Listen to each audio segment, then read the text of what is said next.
கரூரில் 41 பேர் உயிரிழந்த சம்பவம் தொடர்பாக உயர்நீதிமன்ற மதுரை கிளையில் அந்த முன்ஜாமீன் மனுக்கள் விசாரணை நடைபெற்றது. அந்த வழக்குகள் குறித்து அவரிடம் கேட்கலாம். சார் வணக்கம்.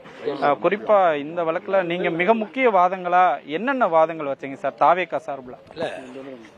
நீ வந்திருந்தீங்களா நீதிமன்றத்துக்கு? அதாவது தாவேகாவின் சார்பில் இந்த இடத்த, அதாவது இந்த வெளிச்சாமிபுரத்தை எங்களுக்கு கொடுத்ததே காவல்துறையினர் தான். ஏற்கனவே இந்த இடத்த 25/1/2025 அண்ணா திராவிட முன்னேற்ற கழகம் கேட்ட பொழுது இந்த இடம் எந்த அரசியல் கூட்டங்களுக்கு உகந்த இடம் இல்லை என்று அவர்கள் ரிஜெக்ட் செய்திருக்கிறார்கள். அந்த இடத்தை ஏன் கொடுத்தார்கள்? அடுத்தது, அந்த லத்தி சார்ஜ் செய்வதற்கு முன்னால் என்னென்ன முறைகளை கடைபிடிக்க வேண்டும், அதை செய்யவில்லை.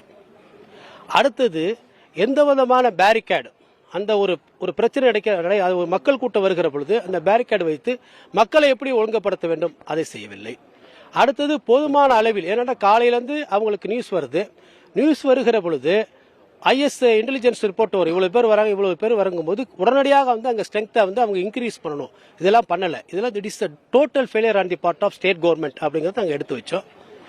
நீங்க இது போன்ற வாதங்களை வைக்கும்போது அரசு தரப்பும் சில வாதங்களை முன் வச்சிருக்கிறாங்க. குறிப்பா 12 மணின்னு உங்களுடைய சமூக வலைதள கணக்குகள்ல போட்டதாகவும், வேண்டுமென்றே அவர்கள் கூட்டத்தை அதிகப்படுத்துவதற்காக தாமதப்படுத்தியதாகவும், அதாவது அவங்க ஓரலா சொன்னாங்களே தவிர, நாங்க தமிழக வெற்றி கழகத்தினர் 12 மணிக்கு அனௌன்ஸ் பண்ணாங்கன்னு எந்த விதமான ஆதாரத்தையும் நீதிமன்றத்தில் சொல்லல.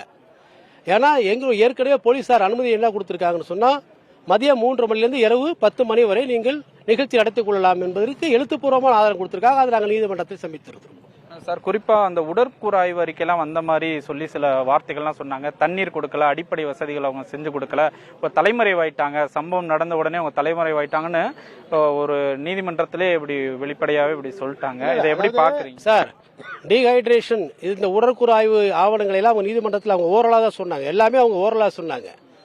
எங்களுடைய பொதுச் செயலாளரும் துணை பொதுச் செயலாளர் மற்ற நிர்வாகிகள் மருத்துவமனைக்கு பார்க்க சென்ற பொழுது போலீசாரே, வேண்டாம், எங்கள் பிரச்சனை வந்தால் நீங்கள் உங்கள் பிரச்சனை ஆகிவிடும், லா அண்ட் ஆர்டர் ப்ராப்ளம் வரும் என்று அவர்களை தடுத்தார்கள். எங்கேயும் தலைமறைவுக்கான வேலையே கிடையாது சார். குறிப்பா அதுல காவல்துறை சரியான ஆவணங்களை கொடுக்கலன்னு கூட நீதிபதி ஒரு சில இடங்கள்ல குறிப்பிட்டாங்க. அது என்ன விவரம் சார்? அதாவது இந்த ஸ்டேட், அதாவது எந்த அரசியல் கட்சி கூட்டம் நடத்தினாலும் state is responsibility for providing water and all facilities state government கொடுக்கணும். ஃபர்ஸ்ட் சேஃப்டி மெஷர்ஸ் கொடுக்கணும். அதெல்லாம் ஃபெயிலியர்ங்கிறது தான் நீதிமன்றத்தினுடைய இதா இருக்கு. இப்போ இதுக்கு மேல நான் சொல்ல விரும்பல. தீர்ப்பு வரும், அதுக்கு பிறகு சொல்லுவோம்.